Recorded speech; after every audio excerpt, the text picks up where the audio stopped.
What up, internets and YouTubes? Here we are with History According to Pirates. This week, we're a little delayed and a little short-handed.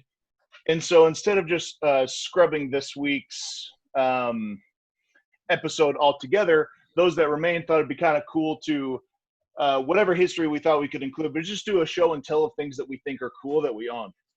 And with that, I'm Pat Boughton. I'm Alex Simmons.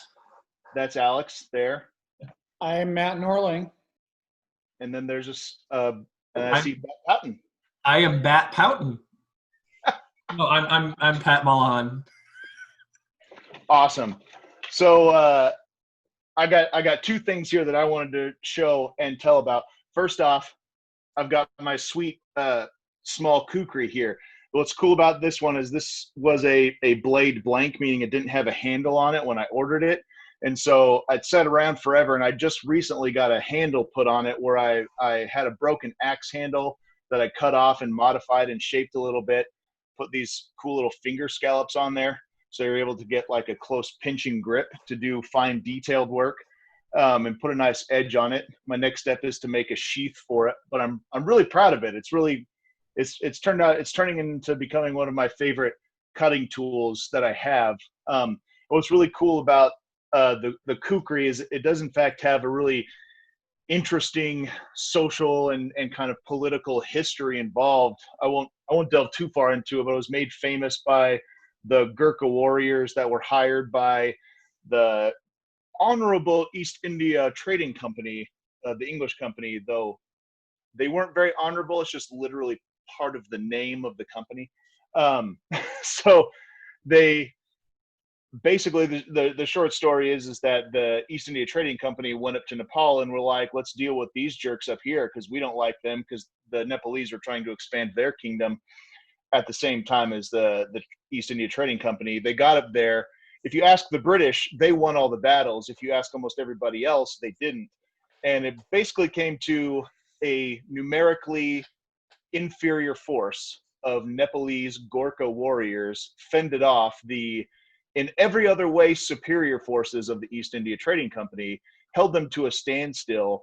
And then the British were like, these guys are hardcore.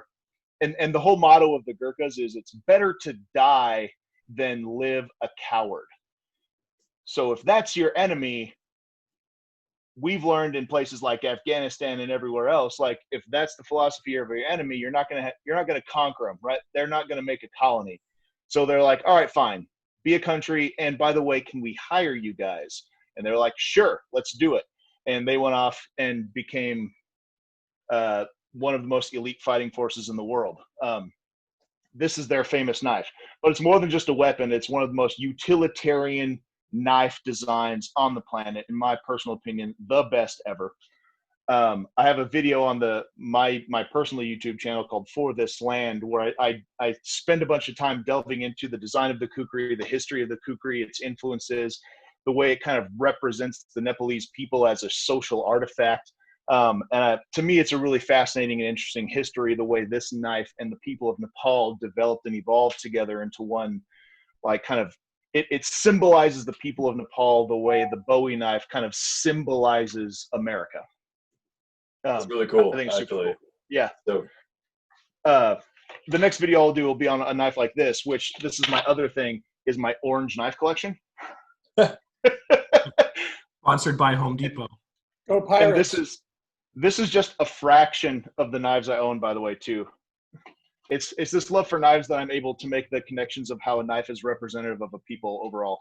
But this one here, the Mora Kansbol, is based on the Finnish puukko design. And the next video I'll make will be about how the puukko is symbolic of a lot of Nordic people. But I've got this cool Mora. I've got the Cold Steel Ultimate Hunter, which What about the review on this is, these guys are ridiculous because, like, when you look at this knife, it looks like something you'd find for $5 in a gas station, but it's like super high quality materials and super comfortable and a magnificent tool. But it's super weird because you're like, oh, that's something a teenager would buy at a gas station along with a Monster drink. I was going to say, what about the Sears Craftsman Ultimate Dad? Right, that's me. I'll show you my Swiss Army knives. I'll show Yeah, you Big my Corn Oxys. $5 bargain buy in Mexico is this piece of crap. Just this very interesting looking, not very good I looking. bet you that's accidentally awesome. Like it's kind of neat if you can check out that, if it's gonna focus. I don't know if you can read it. I don't know if I can read it. It's in Spanish. I don't even know what it says. it says, But- I'm the walrus, cuckoo, cachoo. Yeah, probably. But yeah, this is kind of a neat little sheath thing with the alligator on it and stuff. Where is it at? That's cool. Yeah, but this is my touristy buy. So it's like, I love your knife collection. Check out mine. Actually, I have a couple of knives like that. In fact, I feel like I should gift all of you a knife. I do have this. Like once the like. You should Yeah, the check- I don't Gerber know, Gator machete. just a Gerber machete that's had a lot of use. So It's called the one that I- Gator. You like how I knew that the moment I saw the sheath? That's how much of a knife nerd I am. I knew exactly what that was. You know if it's a good idea to give me a knife? It's not. everyone It's should like have- me. Be a good idea. Everyone should have a pocket knife. Just a little Swiss Army guy. Everyone should have one always. I got a great SOG knife that I keep around for opening boxes. But I like SOG, so. Is it the Trident? I'm not a fan of SOG. They make good stuff. They're just not my cup of tea. When I was in high school, I owned a sword. It was not.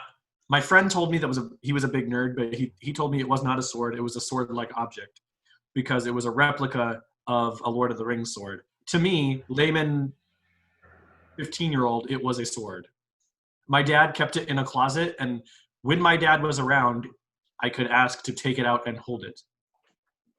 So, Dude, so War sword. there me saving up that much money to buy it and you finally go. wasn't worth it because I never got to really do anything with it.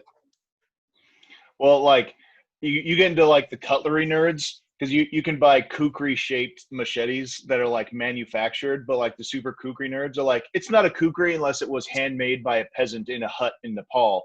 And so they call them kukri like objects. And you go into like forums and stuff and they're like, this KLO, no. Hello.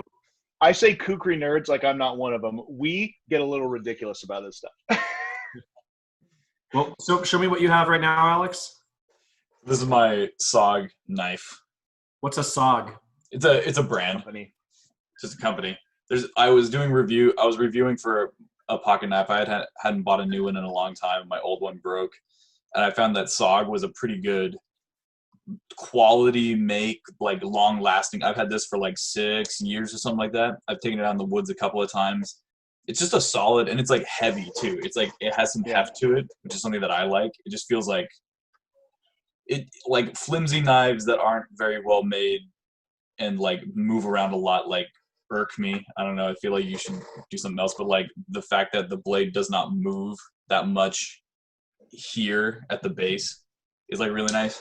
I'm not a knife expert. I just like the weight and I like that it's solidly made. Not as big as a Good nerd knife, is. yeah. You. I could do my little presentation though real quick. Do I it. want to What do show you you got? guys. I was about to take these home to my parents actually. So these are all, this is kind of like high school, like reliving glory days and whatnot. But these are a bunch of shirts from my high school swimming career and beyond, which was just kind of fun. So I went to Eastmont High School, right? So I went to Eastmont. This was like our design that we had our like freshman year. And I love don't Matt's know, face and how disappointed he is that you went to Eastmont High School. Who is That- Matt? That scowl, Matt, yeah, he's scowling. I can see it. He's like, ugh, That's because Eastmont. whenever I think of Eastmont, I think about their incredibly biased referees. Yeah, well, Yeah, other teams jerks. just aren't as good. But yeah, we had a lot of these things. We no, got we're just going to hold it 2010. against you, Alex. We got 2010. This very unappealing looking eye. Oh my God, it's a Not dick. that good. Oh, Don't say sorry, it. we're live for children. Sorry. That's an eye? Yeah, it was. And we got like district swim meets. I mean, I was just a swimmer through and through. Wait, hold on. So I'm taking these I back to my thought that was parents. the person's legs. They're No. not Yeah, arms. so I'm taking these back to my parents because they made with my dad's old concert tees, because he was this big rock and roll kid, made a blanket out of them. And so I'm taking these back because they have copies of these from like all these different meets. This is the local one from Wenatchee, the Starlight Oh, meet. that's kind of cool. But they're gonna turn these like pieces here into like a quilt. And like this was like my favorite design. It's simple, it's sleek, it's good. This is my freshman year shirt. This does not fit my fatness anymore. 2011 Get back senior in there. shirt when I graduated, class of 2011. I'm not that old. This was my favorite though. This was such a cool design where it was totally not like Wildcats or anything, but like the local like school, they had people that designed these shirts. And then finally like your district meet shirt. And so these are all things that are going into quote for my parents. It's been a long time since they've had an excuse to go to a swim meet. It's been a while, so I think they'll enjoy that, especially since I don't plan on having kids for at least another year. You should, I like those simple designs, like things that are just straightforward and easy. You should tell the students what you, in case they don't know, the stuff you've been doing with the swim team. With the swim team? Yeah. I took over with for Carl Scott on the swim team as he's been having some medical issues. But yeah, I was coaching the boys. I'd like to coach the girls next year. We'll see what happens. But if anything, we did pretty good. We took three special ed kids to districts, which was really great. And all around my first year swimming, it was terrifying and exciting. And I hope that we can get more kids out there because there are not enough people that know how to swim in Yakima. It's actually really scary. I know there's actually a local, very affluent family who I think this was in Wenatchee, actually. I think this is a story from Wenatchee. There was a kid in Wenatchee that drowned in the public pool there. A kid that had a lot of things going for him, who had a great school career, didn't know how to swim, decided to go swimming with his buddies, and he drowned. Mm-hmm. And that family, his parents, made it like their life's goal to fund as many people to do swim lessons to learn how to swim as possible. And so that's a story that stuck with me for a very, very long time, not just because I was like good at swimming or like was in swim team for a long time, but I think it's a skill that people need. The people in the Yakima River, there's so many people that put themselves in danger all the time and don't know safe swimming. If anything, come out, we'll teach you how to doggy paddle. I'll teach you how to float. It's amazing when you don't know how to float, how much of a difference that makes. I'd love to get people in the pool, man. Like, seriously. It's kind of one of those things where you're like, humans survived because we could at least basically swim. Like maybe we were never Michael Phelpsing for the last 100,000 years, but huge portions of humanity could get in the water and just not die. A lot of mammals. Granted, we do live in a desert, so a lot of mammal species you can put them in water and they instinctually know how to swim. They just can do it. Well, there's all those videos you can watch of you just drop a baby in the water and they flip over on their back and chill. It's also on a Nirvana album cover, I think. Yes. No, it's about capitalism, Patrick. That's maybe chasing the I was money. going to say, though, as an anecdote to Mr. Simmons' story, one time Mr. Simmons got me in a pool, and that was an experience. I actually taught swim lessons for little kids, and then I took Mr. Malahan for a swim lesson just because we were working out together and stuff. And it was like, man, I wanted the 5-year-olds back. Please, this adult man. It's actually aside, not even about you, Patrick, but I did a couple of adult lessons last summer and the summer before. Dude, adults are so hard to teach how to swim because they're so. Okay. First of all, they the body proportions are way different. Second of all, they are stubborn and they don't want to be told that they won't get it right away. So when you're like, all right, try again, you're improving. They're like, no, I just can't do it. I'm not good enough. It's like, oh, come on, guy. You're 40 years old with 2 teenage daughters. You can do anything. To this story is, I don't know if you've ever been to the Yakima Athletic Club, but they've got a pool out there. And Mr. Simmons was, doing the lessons and things. And we were working out. So we got us in the pool on a hot spring day. And I didn't really think about physics, but the pool was about 5 feet deep. And I decided to just jump in. So my feet from my legs from my knees just stung so bad because I just, all 100 pounds of me just hits the pool. One of those things you learn, even that, it's like, don't stiff leg into a pool that's 5 feet deep. It doesn't break your fall as much as you think. At least I didn't pencil dive. Yeah, at least. Mr. Norling, do you have anything that you'd like to show for show and tell? Well, yeah, I'll change the subject a little bit. Hey, you're at a pool. I'm kidding. Please do. Please change the subject. I love swimming. I swim almost every day. So swimming is a great thing. And you have the circulatory pool or whatever, the thing that continually. Yeah. That's dope. Yeah. I want to get one of those. It's such good exercise. It is. And I've been swimming since I was a little kid, and I can float forever. So All right. So during our hiatus from doing actual work, I've been reading a lot of books, especially now that the weather's better, because I like to read outside on my deck. And I like to mix up topics. Good, sci-fi there. I like to mix up topics. Like I don't, I'll like read a book about World War II, then I'll read a book about the Civil War, then I'll read a book that's an autobiography or something. And I would just, War. No, I'm kidding. I picked up the last 4 books that I've read, and one of them that I'm still reading. And I'm like, wait, 3 of these are about sports, which is ironic because we have no sports going on now. So maybe subconsciously I was like, well, maybe I want my sports, but they're all history too. So I love sports history. Is that your favorite like genre to read is historical books? Yeah, almost entirely. I do. I mean, there are great books that I've read and like to read that are fiction. Occasionally I'll read one, but mostly I read history books. I don't know. It's just what I do. But I've got my last 4 books here, kind of going backwards. I read one here. It's called, let's see if we can get it on the screen. Maybe turn off your background. Hold it like in front of your chest, maybe. I think that might work. Oh, there we go. Okay, that's better. Yeah. It's called The Last Pass. It's about Bob Cousy and Bill Russell and the Celtics during the 1950s and 60s. And it's a really, the Boston Celtics are probably the greatest dynasty in professional sports history in terms of, basically for about a 10-year period, they won the NBA title, I think, 8 times. And, Bill Russell is generally considered to be one of the 2 or 3 greatest players that's ever lived.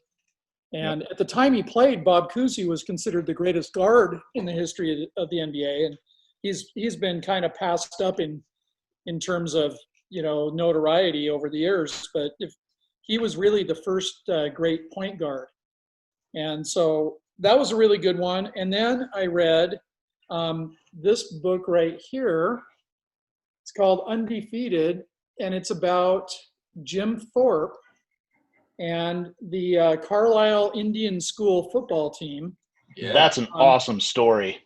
Yeah, and I knew who Jim Thorpe was, but I'd never read a book on him or anything. And it was really, really interesting about the early days of football and how. So it's not just about Jim Thorpe. It's also about how football developed as a team sport in America, basically.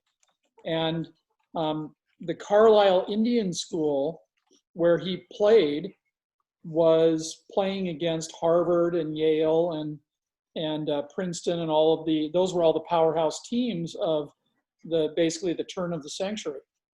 And then Jim Thorpe went and was in the Olympics when he was in college, went to the Olympics having almost no training as a track athlete, and went there and won multiple gold medals just because he's that great an athlete. And then came back, took a year off, and was coached to come back to the school and play football again for another year. So the thing I super love about that story is like these scrappy Indian kids like didn't really know, the traditional how to play the football. So like they knew the basic rules, but they didn't know the unofficial expectations. So they kept doing all kinds of crazy shit. Like they threw the first forward pass in football history. Yep, exactly. And like the football leagues kept trying to make rules to adjust to the things they were doing. Like they had players that would run off the field and run around and then show back up on the field. And they're like, oh, you can't do that. So they made a rule to deal with that. Like they kept doing things that no one thought like, oh, that's not what you're supposed to do. Well, we better make a rule about that. But like they kept like winning and doing awesome, and the leagues kept trying to find ways to make them not win. And then they were like, all right, well, we'll just do this. They're like it's a really cool story. Well, and the coach was Pop Warner, who everybody's heard of Pop Warner, but I didn't know that he coached the Indian Carlisle school, So then here I am reading now another football book. This one right here, it's called I Am Third. It's by Gale Sayers, who is probably about the closest thing to Jim Thorpe as you'd ever get as far as talent. And this is a book that I read when I was in about 5th or 6th grade, back in the mid 70s. It was written in 1970 when Gale Sayers was still playing football. And I've been on Facebook. There was this challenge one of my friends did to put your top 10 books in 10 days. So I've been doing that. And this came in as my number 5 book, I believe. It's not your third. And not third.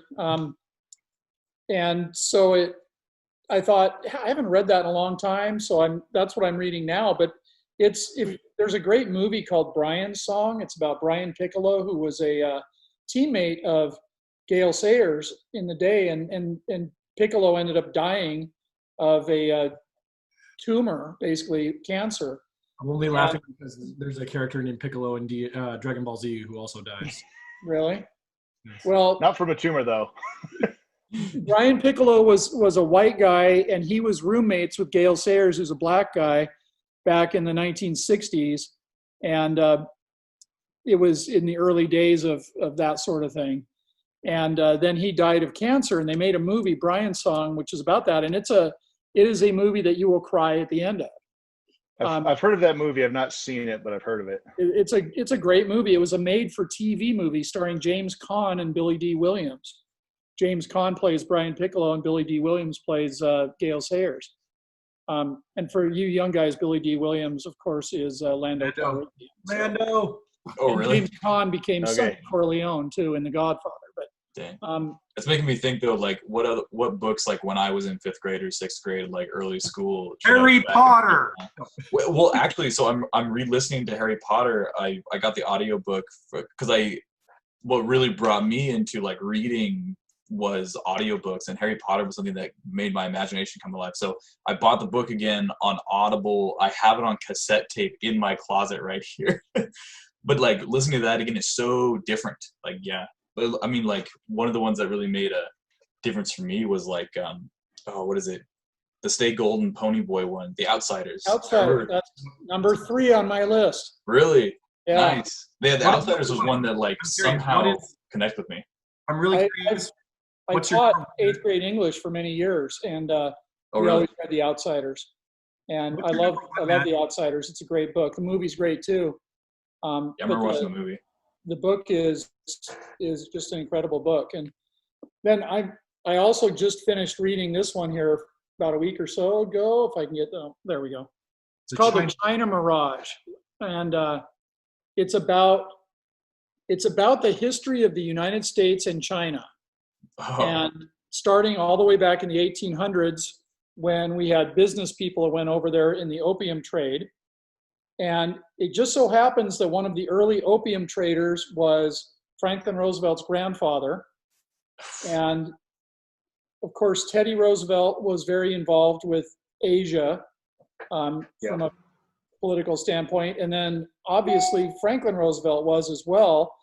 Probably the last half of this book is about World War II and how if FDR was not a bumbling fool, as this book makes him out to be, we might not have had a war with Japan. We might not have ever had the Korean War or the Vietnam War, and it all had to do with China.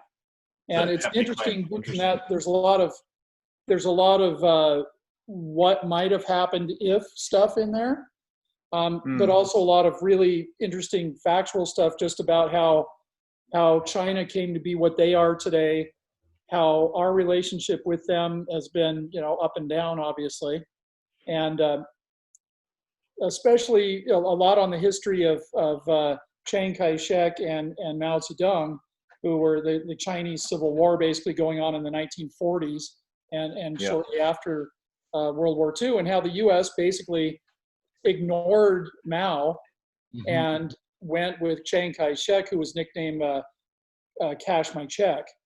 And we gave That's him one all of those subjects money. I don't know much about, which is really interesting. That sounds and it's it was a really interesting story. Definitely a point of view on it that's not favorable to Roosevelt, and which is fine. I'm not a big fan of Roosevelt either, and but it was a really good history read. So yeah, I like to just read about lots of different historical events, but also people and stuff and sports history. And What was that called again, Matt? Say that name again. The China Mirage by James Bradley. It's a really good book. I'm curious, Matt, what your number one book is, because you said My that. number- Yeah, you Yeah, said well, Outliers is it's third. interesting because yesterday I put my number 2 book on Facebook. My number 2 book is To Kill a Mockingbird, Ooh, good. Really? which is probably the greatest fiction book I've ever read. And the best, your first one must be How to Kill a Mockingbird. No. Dude, Matt, have you read the second one yet? To Kill a Watchman? Or No. Ghost at a Watchman? No.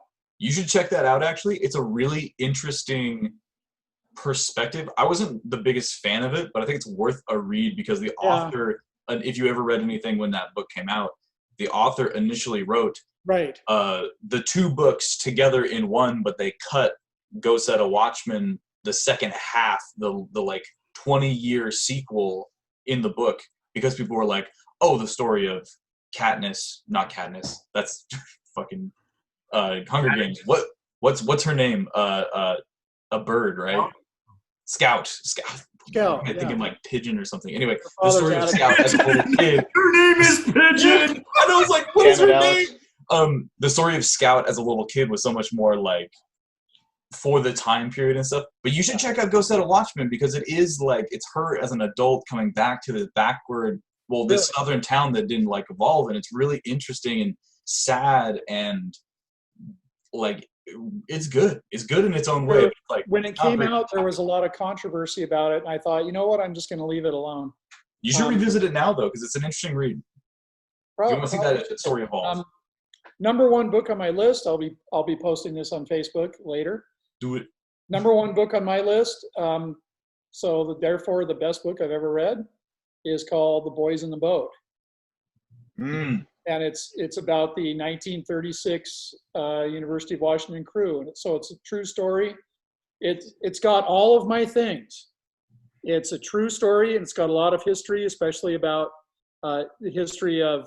It involves World War II, Hitler, and so forth, because the 1936 Olympics were in Berlin, and it has stuff about what Hitler did there, and of course Hitler's there during those Olympics. It's sports history because it's all about crew, which was a big sport back in those days, and the Olympics, of course. And it's all about how great the Washington Huskies are, because so it's got everything that makes me happy. It's also a thrilling book. The actual final race in the Olympics is, and you can watch it on tape if you can even go to YouTube and like pull it up. The actual race in the Olympics in Berlin, it was like this close as to who wins and who gets second and who gets third. It's an incredibly close finish in the Olympics. And I won't give away who wins. And anyway, and it also is a book, and this is one of the things that makes it really interesting to me too.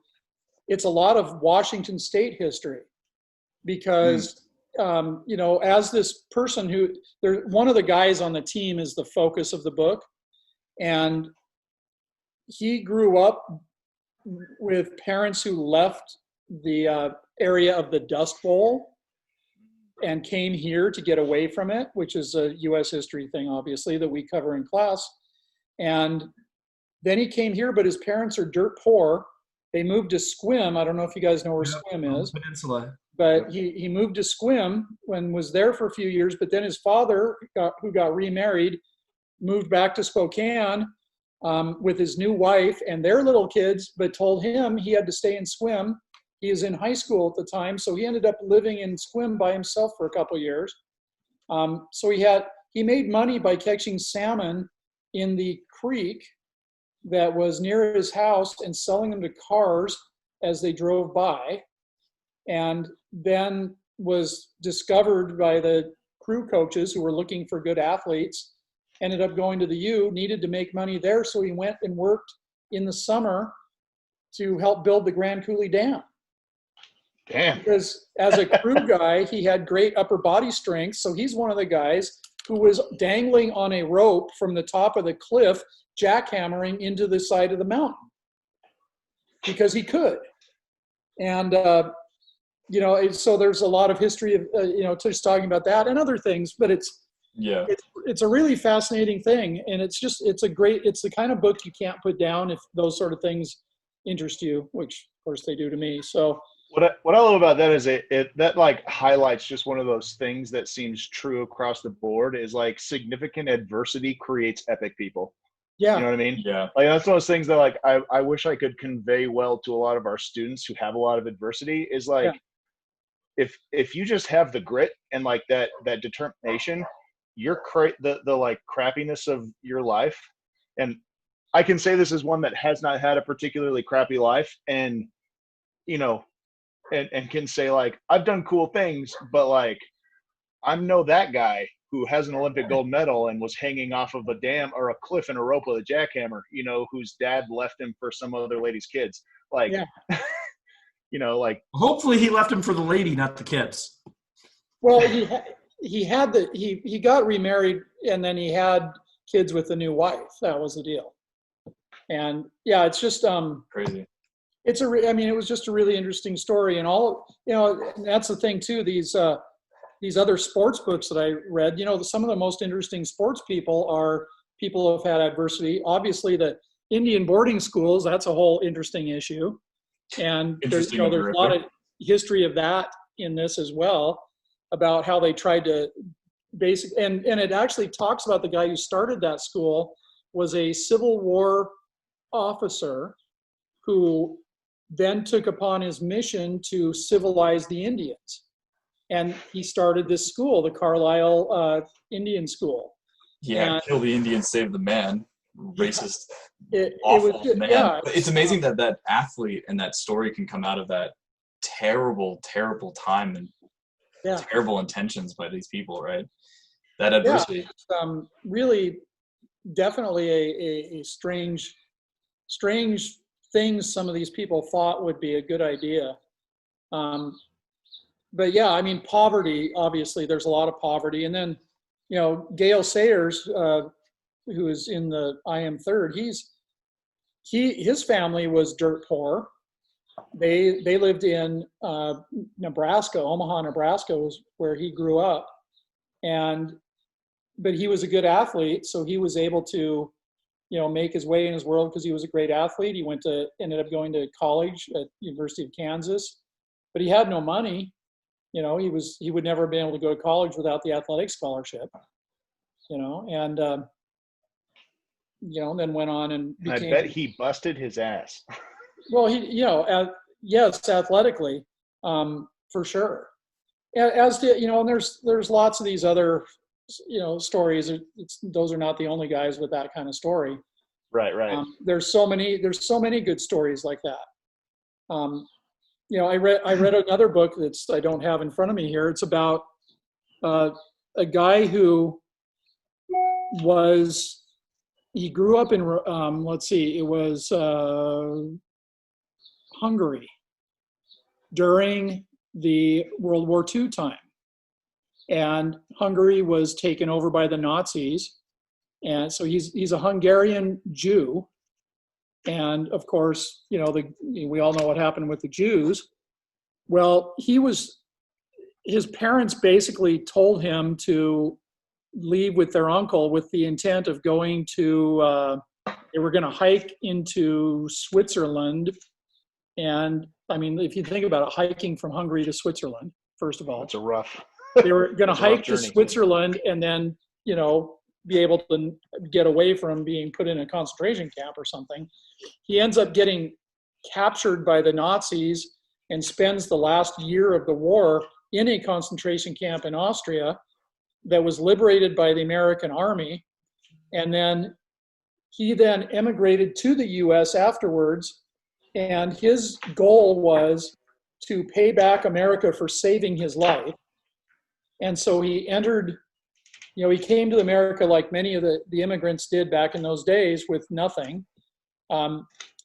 He's living in New York. He joins the army because he wants to give back to the American army because they saved him.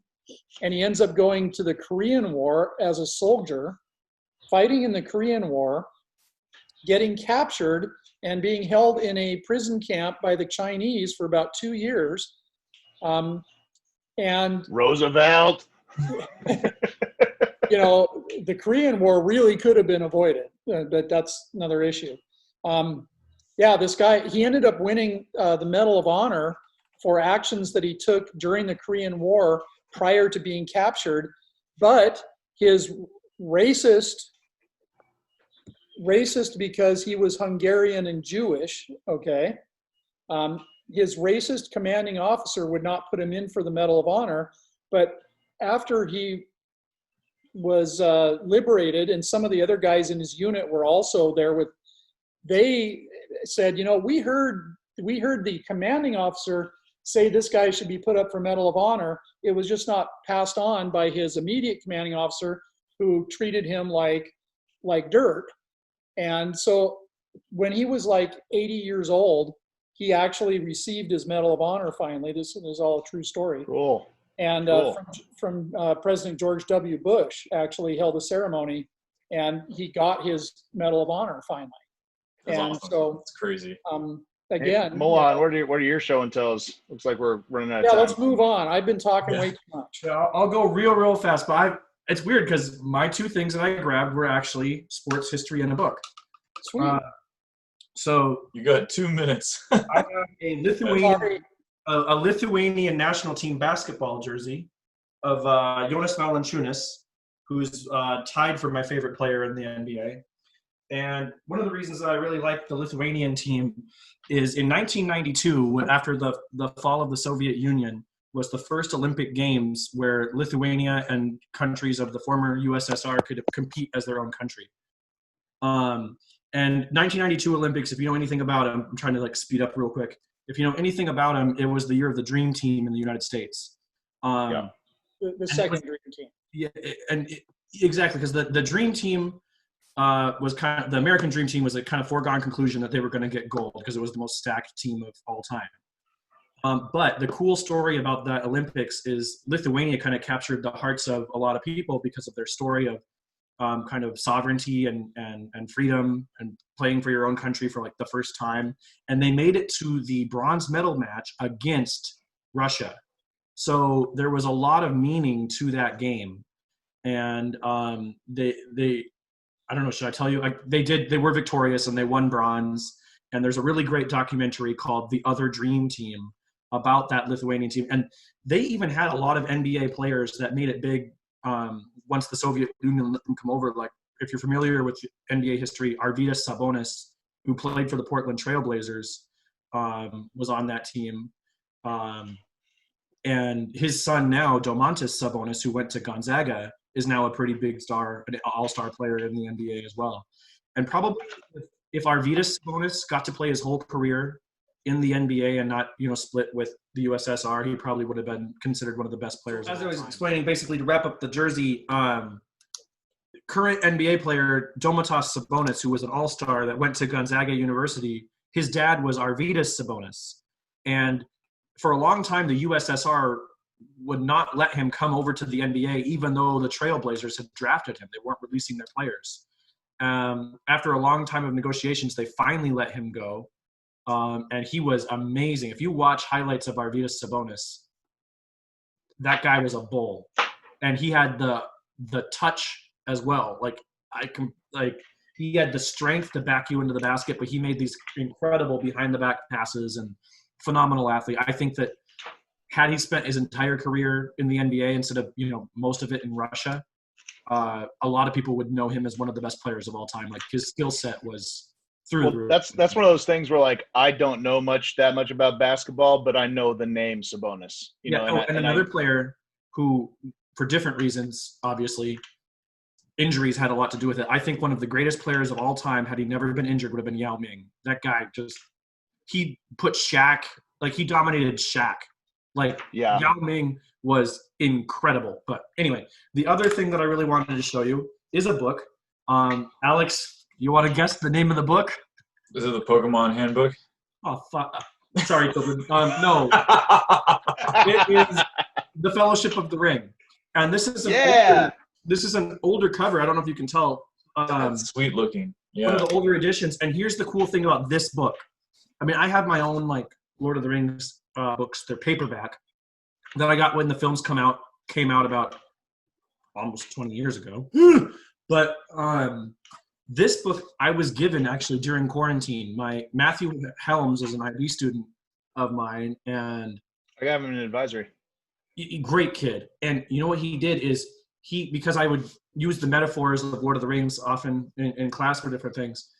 And he got this book and he got all the kids from the IB class to sign it. And so like they wrote these really cool messages in the text, and like the covers are full of it. And then what he did was the older editions came with this map of Middle Earth. And he wrote in like in pen like what the different places like represented in class. So that it's just really cool. I had no idea, and you know during quarantine he was like, oh, by the way, I have to return a book. So I thought it was like an IB text, and it turned out to be this thing. That's awesome. Yeah, that's really cool. Yeah, so it was kind of kid. a cool way that like I could mix this story, these metaphors, and how it's like, because one of the things I really like about the Lord of the Rings is it's a very applicable story to, like Tolkien never said this story is about World War I and it's a metaphor of World War I. It was more of a applicable story about conflict and what it means to be a person in general. So you could apply it to World War I, you could apply it to COVID-19, you could apply it to so many different things. And yeah, so that was my two things. So little side bit about Matt in advisory. We were talking about college and stuff, and I made this statement like, maybe you shouldn't go to college. Maybe you don't need to go to college. Maybe that's an important thing in your life. And he and there were two other kids who were IB kids, like openly scoffed and laughed at me. They're like, what? I love College is Matt. what you.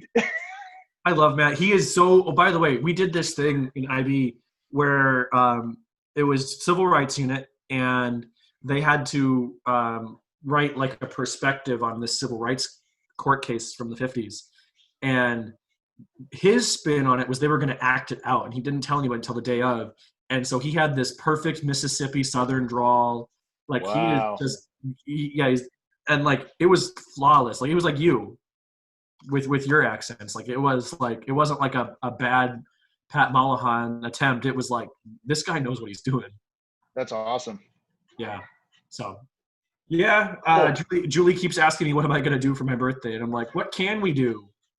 We'll just sit at home and watch old highlights of games that have already been played or something like that. Oh, by the way, when all this quarantine stuff is over and we can, Pat, I have the Lord of the Rings Risk edition. I do too. Did we just become best friends? Yep. Do you want to go do karate in the garage? Yep. Already did mine this morning. So yeah. All right. Well, I had a good time with this, folks. Have a great day. I for once in my life, I might have gotten the short end of the stick, but at least I came out better than Mark Johnson. So let it be known. No interruptions this time. It was purely God this time. Yeah. Right. Sweet, guys. Well, that was an awesome show and tell, and thank you for sharing all that stuff. And keep learning out there, everybody. Godspeed, and don't get eaten by a bear. Yeah. Take care. See you later. Alex Simmons out.